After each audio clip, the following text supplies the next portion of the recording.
Class 10 এর chapter 5 আলো অর্থাৎ লাইট, এই চ্যাপ্টারটি স্টার্ট করতে চলেছি। চ্যাপ্টারটা অনেকগুলো ছোট ছোট ভাগে ভাগ করব, অনেকগুলো লেসন করব। প্রত্যেকটা লেসন খুব মন দিয়ে দেখবে, বই পড়বে।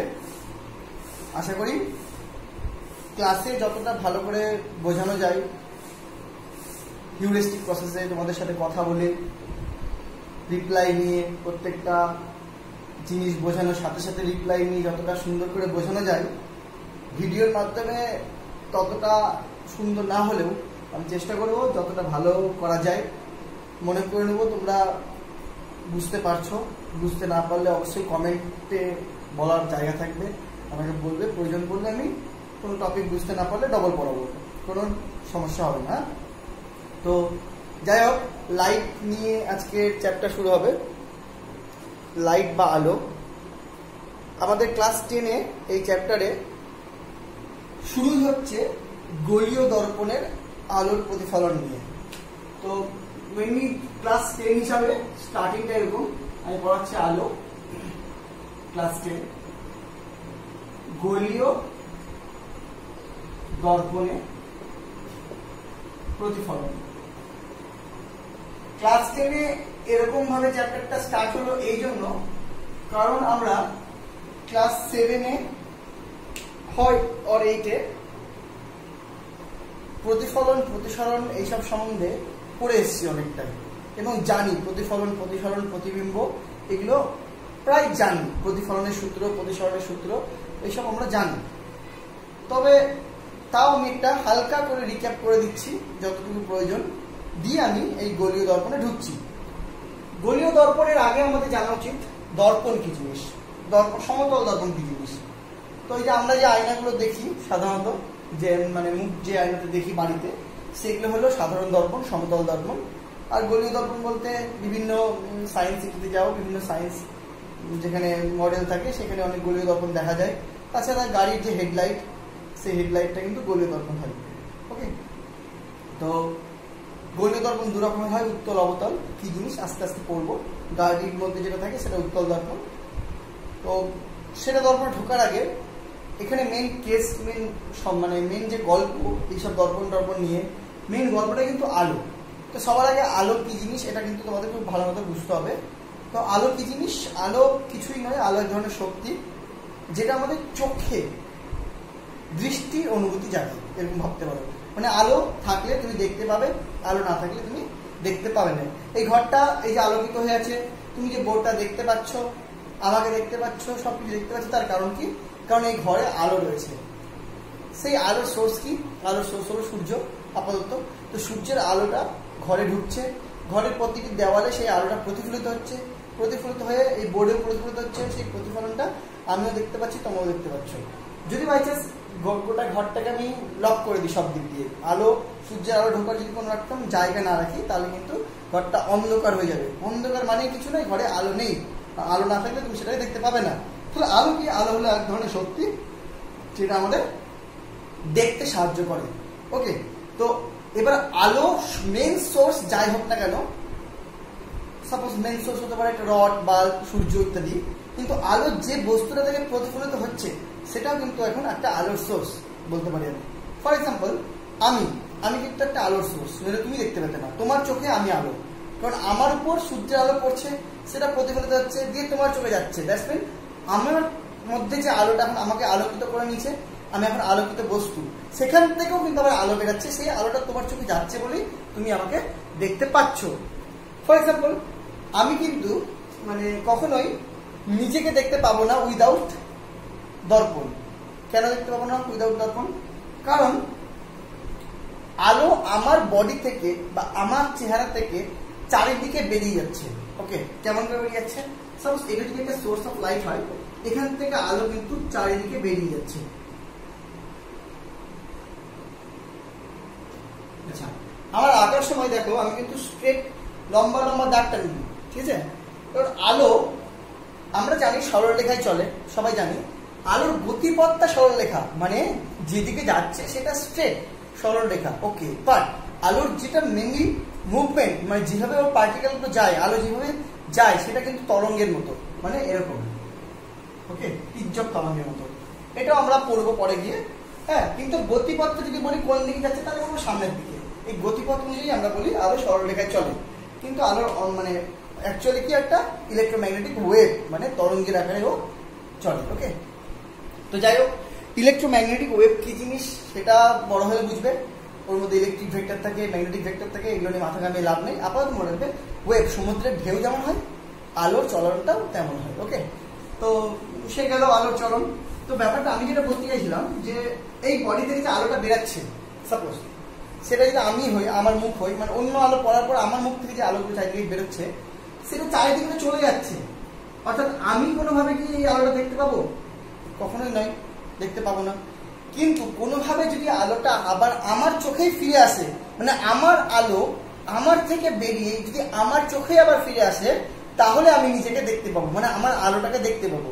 মানে কোনো একটা বডি থেকে আলো বেরোবে, যে বডি থেকে আলোটা বেরালো সেই বডি থেকে বের হওয়া আলোটা যার চোখে গিয়ে পড়বে, সেই চোখ দুটো সেই আলোকিত বস্তুটাকে দেখতে পাবে। তো এবার আমার সবসময় যে কোনো একটা আলোকিত বস্তু হোক বা আলোক সোর্স হোক, সেখান থেকে যখন আলোটা বেরায় চারিদিকে ছড়িয়ে যায়, সামনের দিকে এগিয়ে যায়। ওকে, তাহলে আমার দিকে তার ব্যাক করে আসছে না।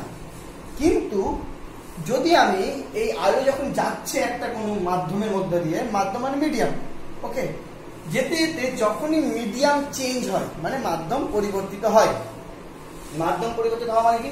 আমাদের পৃথিবী তো অনেক কিছু মাধ্যম দিয়ে তৈরি, কোথাও বায়ু রয়েছে, কোথাও জল রয়েছে, কোথাও কাঁচ রয়েছে, ইত্যাদি ইত্যাদি। তো আমি এমন একটা প্লেসে রয়েছি যেখানে কাঁচ রয়েছে, জল রয়েছে, বায়ু রয়েছে, সবই রয়েছে। তাহলে ওখানে যদি কোনো একটা আলোকিত বস্তু থেকে কোনো আলো বেরায়, আলো যদি বেরায় ওই কোনো একটা সোর্স থেকে, তাহলে সেই আলোটা কি হবে, তোমার ওই যে কোনো যখন প্রথমে ও বায়ু মাধ্যমে ট্রাভেল করবে, করতে করতে সামনে যদি বাই চান্স জল এসে পড়ে তাহলে সেই জলের মধ্যে ট্রাভেল করবে, তারপরে সামনে যদি এসে তেল পড়ে তাহলে তেলের মধ্যে ট্রাভেল করবে, যদি কাঁচ পড়ে তাহলে কাঁচের মধ্যে ট্রাভেল করবে। তাহলে একটা লাইটটা একটা কোনো জায়গায় কোনো সোর্স থেকে বেরোনোর পর যে পথে যাচ্ছে সেই পথে যদি মিডিয়ামগুলো পাল্টাতে থাকে, যে প্রথমে বায়ু মাধ্যম পার করার সাথে সাথে দেখলো জল পার করলো, তারপরে দেখলো তেল ইত্যাদি, এরকম মিডিয়াম করতে থাকে, তাহলে সেই মিডিয়ামে যখন লাইটটা গিয়ে পড়ে তাহলে সেখানে কিন্তু কয়েকটা ঘটনা ঘটে। সবথেকে ফার্স্ট, সবথেকে কমন যেটা বোঝা যায়, যে লাইটটা যখন তোমার ওই একটা মাধ্যম থেকে যাচ্ছে, সেই মাধ্যমটার ডেনসিটি যদি সমান হয়, মানে মাধ্যমটা যদি সমঘনত্বের সমসত্ব একটা মাধ্যম হয়, তাহলে সেই মাধ্যমে আলোটার ভেলোসিটি বা বেগ কিন্তু একই থাকে, মানে একই স্পিডেও চলতে থাকে সেই মাধ্যমে। কিন্তু যেই ও মাধ্যমটা চেঞ্জ করে, মানে মনে করো একটা কোথাও যাওয়ার পথে যেখানে বায়ুটা শেষ হলো এবং সেখান থেকে মনে করো জল স্টার্ট হলো, তো যেই মাধ্যমটা জলে মানে ঢুকবে, সেই মুহূর্তে ঢোকার মুহূর্তেই কিন্তু জলে ঢোকার মুহূর্তেই কিন্তু আলোটা স্পিডটা চেঞ্জ হয়ে যায়, কারণ জলের ডেন্সিটি বেশি। সেই জন্য ওখানে আলোটা যে স্পিডে বায়ুতে চলছিল সেই স্পিডে কিন্তু চলতে পারে না, ফলে স্পিডটা কমে যায়। তাহলে কি একটা ঘটনা ঘটলো যে স্পিডটা কমে গেল। কখনো কখনো দেখা যায় কোনো একটা মাধ্যমে লাইটটা যাওয়ার পথে কি হলো, যে ওই মাধ্যমটাতে প্রবেশই করলো না। যেমন যদি লাইটটা মনে করো বায়ু থেকে যাচ্ছে, এটাতে সামনে জল, তো দেখা যায় লাইটটা জলের মধ্যে প্রবেশ করে যায়, মানে জলের ভিতরটাও কিন্তু আলোকিত করে দেয়। কিন্তু যে স্পিডে আলোটা বায়ুতে যাচ্ছিল ওই জলে কিন্তু স্পিডটা অনেকটা কমে যায়। ওকে, বাট কখনো কখনো দেখা যায় কোনো কোনো মাধ্যমে যে লাইটটা কি ওই মাধ্যমে পড়ার সাথে সাথে আর মাধ্যমটা পার করতে পারলো না, মানে মাধ্যমে প্রবেশ করতে পারলো না। দেখা গেলো লাইটটা ওইখানে ধাক্কা খেয়ে সাথে সাথে উল্টো দিকে ব্যাক করে গেল। তো ঘটনা দুরকমের হতে পারে। সাপোজ এখান থেকে আমি যে কোনো একটা লাইট সিলেক্ট করলাম, সাপোজ সামনেটা সিলেক্ট করি। সাপোজ দেখো মনে করো এই হলো একটা লাইট, এই সামনের দিকে যাওয়াটা সিলেক্ট করছে। হ্যাঁ, এবার মনে করো এখান থেকে তোমার একটা অন্য মাধ্যম, এখান থেকে আর একটা অন্য মাধ্যম। ওকে, সাপোজ এটা বায়ু আর এটা জল। তো যখন এই লাইটটা এখানে যাচ্ছে চলে যাচ্ছে, যেতে যেতে যখনই এইখানে পড়লো, কয়েকটা ঘটনা ঘটতে পারে। নাম্বার ওয়ান, এই লাইটটা এর মধ্যে জলের মধ্যে প্রবেশ করে যাবে। প্রবেশ করা মানে তখন স্পিডটা একটু কমে যাবে, যে স্পিডে ও আগাচ্ছিল এখানে প্রবেশ করার পর স্পিডটা একটা কমে যাবে। আর নাম্বার টু হতে পারে, এই জলের মধ্যে লাইটটা পড়ার সাথে সাথে যে জলের ধাক্কা, এই যে যেখান থেকে জলের লাইন স্টার্ট, এরপরে জল, সেই জলের যে উপরিতলটা ওখানে ধাক্কা খাওয়ার সাথে সাথে লাইটটা কি করলো, আর ওপরে না গিয়ে সমান স্পিডে আবার উল্টো দিকে ব্যাক করে গেল, মানে এই গেল এই ব্যাক করে গেল, এরকম হতে পারে। যদি ও লাইটটা যদি জলের মধ্যে প্রবেশ করে যায় তাহলে কিন্তু স্পিড কমে যাবে, ওকে। বাট যদি প্রবেশ না করে ওই মাধ্যমটার যে তলটা সেখানে ধাক্কা খেয়ে যদি পিছনেই আবার ব্যাক করে যায় যেদিকে ছিল, তাহলে কিন্তু স্পিডের কোনো পরিবর্তন হয় না, ওকে। তো ধাক্কা খেয়ে ব্যাক করে গেল, তাহলে দুটো ঘটনা ঘটলো। মানে যখন একটা মাধ্যম চেঞ্জ হয় তখন দুটো ঘটনা মেইনলি ঘটে। একটা হলো হয় কি হয় আলোটা স্পিড কমিয়ে ভেতরের দিকে প্রবেশ করে যাবে দ্বিতীয় মাধ্যমে, অথবা সেম স্পিডে আবার প্রথম দিকে ব্যাক করবে। যদি এই ঘটনাটা ঘটে যে প্রথম দিকে আবার ব্যাক করছে, তার মানে কি আমার যদি আমি সোর্স হই তাহলে আমার থেকে লাইট বেরোলো, বেরিয়ে গিয়ে ধাক্কা খেলো, তাহলে এই লাইটটাকে আমি কোনোদিন দেখতে পাবো না। বাট যদি সেটাই আবার ধাক্কা খেয়ে আমার দিকে ফিরে আসে, তাহলে কি আমার লাইটটা আমার চোখে এসে আবার পড়লো, তখন কিন্তু আমি নিজের মুখটাকে দেখতে পাবো। এবার ব্যাপারটা হলো আমি তাকিয়ে আছি সামনের দিকে, ওকে, আর আমার মুখটা আছে এখানে, কিন্তু তবুও আমি সামনের এই মাধ্যমটার ধাক্কা খাওয়ার ফলে আমি আমার থেকে বের হওয়া আলোটাকে আমি দেখতে পাচ্ছি, ফলে আমি আমার মুখটাকে দেখতে পাচ্ছি, কিন্তু আমি তাকিয়ে আছি কোন দিকে, সামনের দিকেই। তার মানে আমি এখানে রয়েছি, আমার মুখটা এখানে রয়েছে, কিন্তু আমার মুখটাকে আমি এই মাধ্যমের মধ্যে দেখতে পাচ্ছি এখানে, কারণ আমার মনে হচ্ছে এইখান থেকে আমার মুখ থেকে লাইটটা যাচ্ছে সেটা আমি দেখতে পাচ্ছি না, কিন্তু যে লাইটটা ব্যাক করে আসছে সেটাও আমার মুখেরই লাইট, কিন্তু সেটা আমি দেখতে পাচ্ছি। যেহেতু আমার দিকে ব্যাক করে আসছে, আমার মনে হবে মোটামুটি এই মানে এদিক থেকে কোনো একটা আমি যেটা ব্যাক করে আসছি, ওকে, ফলে আমি কিন্তু নিজেকে দেখতে পাচ্ছি। এই যে দ্বিতীয় যেটা আমার তৈরি হলো, যেটা আমার মনে হলো যে এখানে হয়তো আমি আবার এখানেও আছি, এখান থেকে আমার একটা লাইট এসে আমার চোখে এসে পড়ছে, সেই দ্বিতীয় যে আমার মুখটা সেটাকে বলা হয় আমার প্রতিবিম্ব।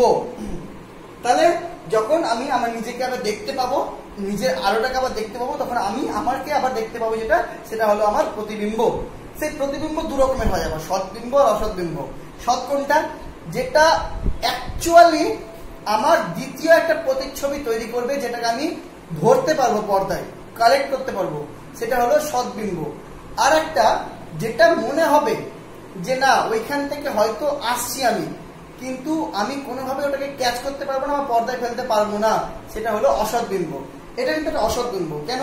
কারণ আমার যে লাইটটা, আমার লাইটটা এখান থেকে বেরিয়ে আমার দিকে ফিরে আসছে ঠিক, কিন্তু মানে এমন না যে আমার এই লাইটটা এখানে গিয়ে মিলিত হয়েছে। এই লাইটটা যদি এখানে গিয়ে মিলিত হতো তাহলে কিন্তু সেই লাইটটাকে আমি কালেক্ট করতে পারতাম, কিন্তু এটা তো মিলিত হচ্ছে না কোথাও, কিন্তু আমার মনে হচ্ছে এখান থেকে আসছে বলে মনে হচ্ছে, ফলে এইটা হলো কিন্তু আমার অসৎবিম্ব, যেটা একটা ফিলিং, কিন্তু এটাকে পর্দায় ফেলা যায় না। এগুলো সম্বন্ধে আরো ডিটেলস আমি আসছি। তো প্রতিফলন এবং প্রতিসরণ দুটোই কিন্তু মাধ্যম চেঞ্জ হলে হয়। এর ব্যাপারটা হলো কোনো কোনো মাধ্যম এমন হয় যেটা কোনো বস্তুর 90%কেই ব্যাক করে দেয়, 10%কে প্রবেশ করতে সাহায্য করে ভেতরে আলোর। তো যেটা 90% ব্যাক করে দেয় সেটার ক্ষেত্রে কিন্তু মানে ওর ব্যাকিং পাওয়ারটাই বেশি, মানে ওটাকে প্রতিফলিত করতে বেশি পারে। তখন কিন্তু দ্বিতীয় মাধ্যমটাকে নাম দেবে অ্যাজ এ প্রতিফলক, কারণ ওই জিনিসটা প্রতিফলন করতে পারে। আচ্ছা, ব্যাক করে আসাটাকে বলে প্রতিফলন, আর প্রবেশ করাটাকে বলে প্রতিসরণ। তো সেক্ষেত্রে বলবো ওটা প্রতিফলন পাওয়ারটা বেশি, দ্যাট ইজ প্রতিফলন। আর যদি কোনো একটা মাধ্যমে দেখা যায় যে 99%ই প্রবেশ করে যাচ্ছে, কোনোটাই ব্যাক করে আসছে না, তখন সেটা বলবো প্রতিসরণ। ওকে, তো আমার এখন মেইনলি প্রতিফলন নিয়ে আলোচনা করা। তো মনে করো এমন একটা মাধ্যম নিলাম যেটা প্রতিফলন পাওয়ারটা বেশি, সাপোজ তাহলে সেটা জল না নিয়ে আমি কাঁচ নিলাম, যে কাঁচটার অপর প্রান্তে একটা তোমার দিয়ে দিলাম, কি বলে ওটাকে, আলকাতরা টাইপের কিছুটা দিয়ে দিলাম। তাহলে এই যে মাধ্যমটা এই মনে করে এটা দিয়ে দিলাম, পিছনটাকে ঢেকে দিলাম। তাহলে এই ধরনের মাধ্যমে কি দেখা যায়, যদি একটা কোনো লাইটের সোর্স হয়, ওখান থেকে লাইটটা পড়ে সামনের দিকে গিয়ে আবার পিছন দিকে ব্যাক করে। ওকে, এবার প্রশ্ন হলো এই যে লাইটটা, এই লাইটটার তো অনেকগুলো আলো বেরায় চারিদিকে, একটা তো আলো হয় না, হাজার হাজার আলো হয়, এদিকে যাচ্ছে এদিকে যাচ্ছে এদিকে যাচ্ছে। তো এর মধ্যে যে লাইটগুলো এই দর্পণের মধ্যে পড়বে সেগুলোর প্রতিফলন হবে, আর যেটা দর্পণের মধ্যে পড়বে না, বাইরে চলে যাবে, তার কোনো প্রতিফলন হবে না। তো এরকম আমি এতগুলো আলোর মধ্যে এই লাইটটা যদি নিই, এখানে এসে পড়বে, এই লাইটটা যদি নিই, এখানে এসে পড়বে, এই লাইটটা যদি নিই, এখানে এসে পড়বে, বিভিন্ন ধরনের লাইট আছে, বিভিন্ন জায়গায় গিয়ে পড়বে। এবার প্রত্যেকটা জায়গায় হবে কি প্রতিফলন। তো এবার যেটা দেখলাম তোমার সোজা গেল, সেটা ধাক্কাকে সোজা ব্যাক করে গেল, কিন্তু বাকি এই যে লাইটগুলো, এটা বলো এটা বলো এটা বলো, এই লাইটগুলো কিন্তু অ্যাঙ্গুলার ভাবে এই দর্পণটাতে পড়লো। আর যে লাইটগুলো একটু কোণ করে দর্পণে পড়ে তার প্রতিফলন কেমন হবে তার একটা নিয়ম রয়েছে। সেই নিয়ম অনুযায়ী কিন্তু আবার এটা মিলে যাবে, মানে প্রথমটা মিলে যাবে। সেই নিয়মটাকে বলা হয় প্রতিফলনের সূত্র।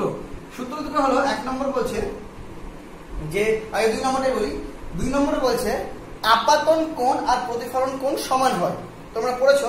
এবার আপাতন কোণ আর প্রতিফলন কোণ জানার আগে একটু বলে দিই, যে লাইটটা পড়ছে সেই লাইটটাকে বলা হয় আপাতিত রশ্মি, যে বিন্দুতে পড়ছে সেটাকে বলা হয় আপাতন বিন্দু। এবার আপাতন কোণ বের করবো কি করে? আপাতন কোণ যদি বের করতে বলে, আমি যে কোনো একটা লাইট ধরে যদি কাজ করি, সাপোজ এই লাইটটা নিয়ে করছি, আপাতন কোণ বলতে বোঝায় যদি আমি দর্পণটার উপর আপাতন বিন্দুতে একটা অভিলম্ব আঁকি, মানে একটা লম্ব আঁকি, সেই লম্বটার সাথে যে কোণ করে থাকে সেই কোণটাকে বলা হয় কিন্তু আপাতন কোণ। আপাতন কোণ মানে এই নয় যে দর্পণের সাথে যে কোণটা করে আছে, তা কিন্তু নয়। আপাতন কোণ মানে দর্পণের ওপর যে বিন্দুতে লাইটটা পড়লো সেখান থেকে যদি আমি একটা অবিলম্ব আঁকি, তো সেই অবিলম্বের সাথে যে কোণটা করে থাকবে লাইটটা, সেটা হলো আপাতন কোণ। এবার সূত্র বলে আপাতন কোণ আর প্রতিফলন কোণ সমান হবে। তাহলে এটা যদি 30 ডিগ্রি হয়, তাহলে এই অবিলম্ব থেকে আবার 30 ডিগ্রি যদি আরো আঁকি, তাহলে সেই 30 ডিগ্রি যেখানে শেষ হলো সেই যে লাইনটা, সেই লাইন বরাবর এর প্রতিফলন হবে। তাহলে এটা প্রতিফলন কোণ হবে এবং সেটা এক্স্যাক্টলি এর সমান হবে। তাহলে প্রতিফলনটা কোণ ডিরেকশন হবে আমরা পেয়ে গেলাম। কি করে পেলাম? কারণ আপাতন কোণের সাথে প্রতিফলন কোণ সমান করে, কারণ সূত্র বলে আপাতন কোণ আর প্রতিফলন কোণ সমান হবে। আপাতন কোণ মানে আপাতিত রশ্মিটা অবিলম্বের সাথে যা কোণ করবে, আর প্রতিফলন কোণ প্রতিফলিত রশ্মিটা অবিলম্বের সাথে যে কোণটা করবে সেটা হলো প্রতিফলন কোণ, এবং সেটা এই দুটো সমান হবে। আর আপাতন কোণকে আই দিয়ে লেখা হয় আর প্রতিফলন কোণকে লেখা হয় আর দিয়ে, আই ইকুয়াল টু আর হবে। ওকে, তাহলে এই ক্ষেত্রে কেন তাহলে এইভাবে কি এইভাবে ব্যাক করলো? সিম্পল, এখানেও আমাকে যদি অবিলম্ব আঁকতাম তাহলে অবিলম্বটা এটাই হতো। তাহলে অবিলম্বের সাথে আপাতন কোণ কত? 0 ডিগ্রি। দেখো এখানে ভুল করবে না কিন্তু, এখানে অনেকে ভুল করে যে বলে এখানে আপাতন কোণ 90 ডিগ্রি। এখানে কিন্তু আপাতন কোণ 90 ডিগ্রি নয়, কারণ আপাতন কোণ আমরা আয়না দিয়ে কখনো মাপবো না। আপাতন কোণ মাপবো যে বিন্দুতে লাইটটা পড়ছে সেখানে একটা অবিলম্ব দিয়ে তার সাপেক্ষে মাপবো। তাহলে এখানে যদি আমি এখানে যদি লাইটটা পড়ে তাহলে অবিলম্বটা এটাই, আবার আপাতত রশ্মি এটা, তাহলে অ্যাঙ্গেল কত? 0 ডিগ্রি।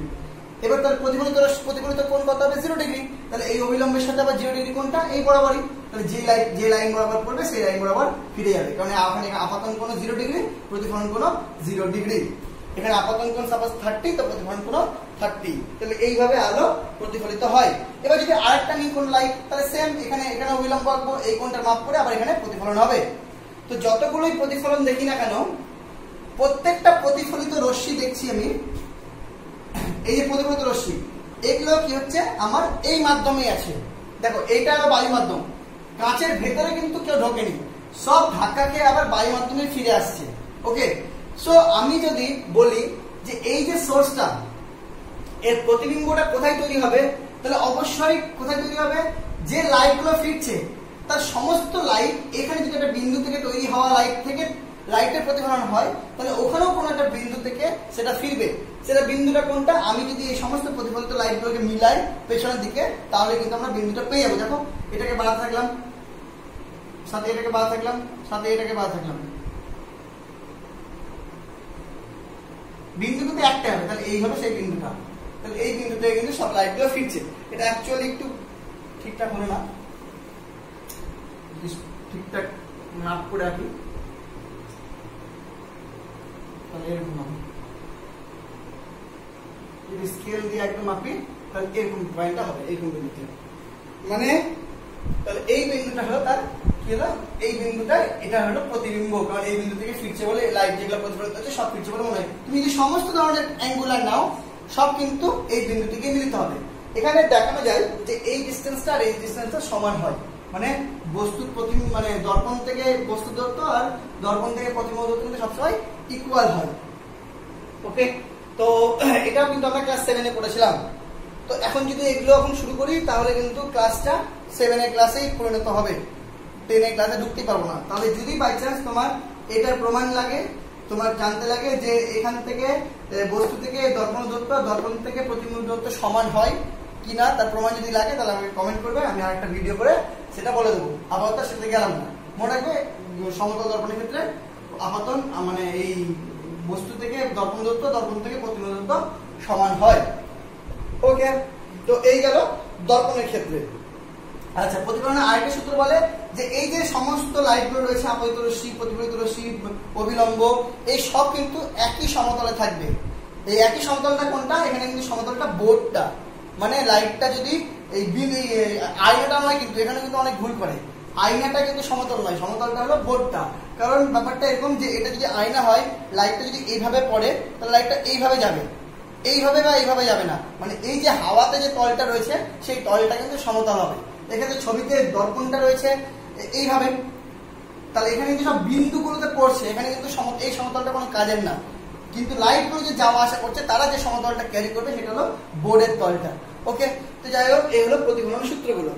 প্রতিফলন সূত্র দুটো কেন বললাম, কারণ প্রতিফলনের যে সূত্র, সেই সূত্র দুটো কিন্তু সব সময় কাজ করবে, সে সমতল দর্পণ হোক আর তোমার গোলীয় দর্পণ হোক। সূত্র কিন্তু কখনো মানে কোনো পার্টিকুলার কেসের জন্য হয় না, সূত্র জেনারেল হয়, মানে সবার ক্ষেত্রে কাজ করে। তো আমরা এখন যেটা পড়বো ক্লাস 10-এ সেটা হলো গোলীয় দর্পণ। মানে এখানেও আলোর প্রতিফলন হবে, কিন্তু দর্পণটা একটা বৃত্তকে যদি আমি একটা কোনো পোরশন কেটে দিই তাহলে যেটা বাঁচবে সেইটা হলো তোমার গোলীয় দর্পণ। তাহলে এইটা হলো গোলীয় দর্পণ, একটা কাছে। এবার এই গোলীয় দর্পণ আবার দু রকমের। যদি দর্পণটা দুপাশটাও কাঁচতো, যে কোনো এক পাশটা যদি ঢেকে দিই তাহলে সেই এক পাশটা পেছন দিকটাও ঢাকতে পারি, আবার এই দিকটাও ঢাকতে পারি। যদি কোনো দর্পণের উঁচু দিকটা আয়না হয়, মানে আমি দেখার অংশটা হয়, আর নিচু দিকটা ঢাকা হয়, তাহলে এই ধরনের দর্পণকে বলবো আমরা উত্তল দর্পণ। আর যদি উঁচু দিকটা ঢাকা হয় আর নিচু দিকটা আয়না হয়, যেটা আমরা দেখবো, তাহলে সেই ধরনের দর্পণকে বলবো আমরা অবতল দর্পণ। ওকে, তাহলে দর্পণ দু রকম হয়, উত্তল দর্পণ এবং অবতল দর্পণ। তো এই দর্পণে এখন আলোর প্রতিফলন হবে। আমি এখানে আমার মুন্ডু নিয়ে যাবো, মুন্ডু নিয়ে গিয়ে দেখবো কি হচ্ছে। তো সেগুলো দেখার আগে কয়েকটা জিনিস সম্বন্ধে আমরা জেনে নিই। সেটা কি জিনিস সম্বন্ধে? আমরা দর্পণগুলোর একটু পরিচিতি করি, মানে দর্পণগুলো কি, কিভাবে তৈরি হয়েছে, কিভাবে কাজ করে, এটা একটু পরিচিত করি। হ্যাঁ, তো শুরু করছি পরিচয় পর্ব। প্রথমত এই যে দর্পণ দুটো নিয়েছি, সেই দর্পণ দুটোর একদম মিডল পয়েন্ট, এই হাফ মানে মিডল পয়েন্ট, এই মিডল পয়েন্টটাকে বলা হয় মেরু। কি বলা হয়? মেরু। তাহলে প্রথম পরিচয় পেলাম যে একটা গোলীয় দর্পণের যে অংশটুকুটা নিব তার মাঝখানটাকে বলা হয় মেরু। ওকে, তারপরে এই যে দর্পণের ইয়েটা বৃত্তচাপটা, এটা বৃত্তচাপটা, তো এই বৃত্তচাপটা যতটা লম্বা, মানে এখান থেকে এতটা হোক, বা ছোট দর্পণ নিলে এখান থেকে এতটা হোক, বা আরো ছোট নিলে এখান থেকে এতটা হোক, খুব ছোট নিলে তো আবার সেটা সমান্তরাল মানে সমতল দর্পণের মতো দেখতে লাগে। তাহলে এই যে আমরা যে বৃত্তচাপ নিচ্ছি তার হাইটটা, তার লম্বাটা, সেটা কত লম্বা, সেটাকে বলা হয় তোমার উন্মেষ। কি বলা হয়? উন্মেষ। তাহলে এটা উন্মেষ হলো মোটামুটি 30 সেন্টিমিটার, এটা উন্মেষ হলো ওই 28 থেকে 32 সেন্টিমিটার, তো এগুলো বলা হয় উন্মেষ। ওকে, তাহলে দুটো জিনিসের পরিচয় হলো। একটা হলো যে একটা যে কোনো দর্পণের মাঝখানে বিন্দুটাকে বলা হয় তোমার, এদিকটা ভালো করে দিদি, নইলে ভাববে এদিকটা গিয়ে আছে। প্রথমত যে দিকটা আয়না সেটা নিচুর দিক হলে সেটা অবতল দর্পণ, যেদিকে আয়না সেটা উঁচু দিক হলে সেটা উত্তল দর্পণ, এবং তোমার মাঝখানটাকে বলা হয় মেরু, এবং হাইটটাকে বলা হয় যতটা চওড়া যতটা লম্বা সেটাকে বলা হয় উন্মেষ। ওকে, নেক্সট হলো তোমার নেক্সট কি জানতে হবে? নেক্সট হলো যে এই যে দর্পণটা আমরা যে বৃত্ত থেকে কেটেছি সেই বৃত্তটা যদি মনে মনে কল্পনা করে নিই, তাহলে সেই বৃত্তটার যে কেন্দ্র হতো, সেই কেন্দ্রটা এক্ষেত্রে তোমরা সবাই দেখে নেবো, এই বৃত্তটার কেন্দ্রটা, সেই কেন্দ্রটাকে বলা হয় দর্পণটার ক্ষেত্রে বক্রতা কেন্দ্র।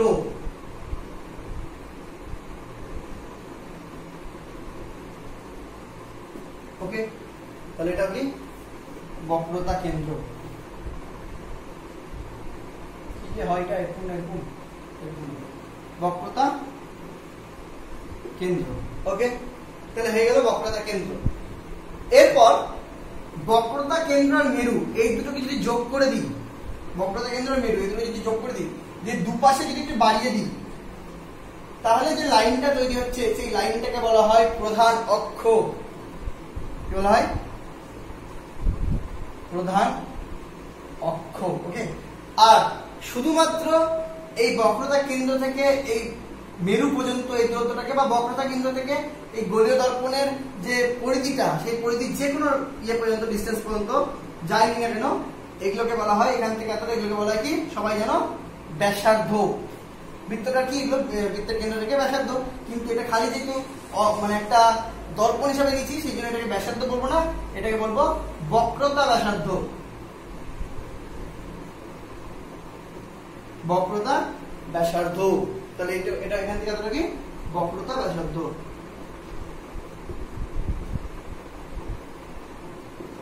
ওকে, তাহলে আমরা কিন্তু অনেক জিনিসের পরিচয় পেলাম। কি কি পরিচয় হলো? মেরু জানতে পারলাম, উন্মেষ জানতে পারলাম, বক্রতা কেন্দ্র জানতে পারলাম, বক্রতা ব্যাসার্ধ জানতে পারলাম, আর কি জানতে পারলাম? প্রধান অক্ষ। এই গেল পরিচয় পর্ব গোলীয় দর্পণের মানে বিভিন্ন অংশ সম্বন্ধে আমরা জানলাম। কিন্তু আমার মেইন উদ্দেশ্য হলো আলোর প্রতিফলন ঘটানো, সেটা আমরা নেক্সট ক্লাসে ঘটাবো। এই ক্লাসে আমরা গোলীয় দর্পণের পরিচিতি জানলাম, নেক্সট ক্লাসে আমরা এবার গোলীয় দর্পণের প্রতিফলনগুলো স্টার্ট করব। ওকে, এটা গেল ইন্ট্রোডাকশন ক্লাস। Thank you.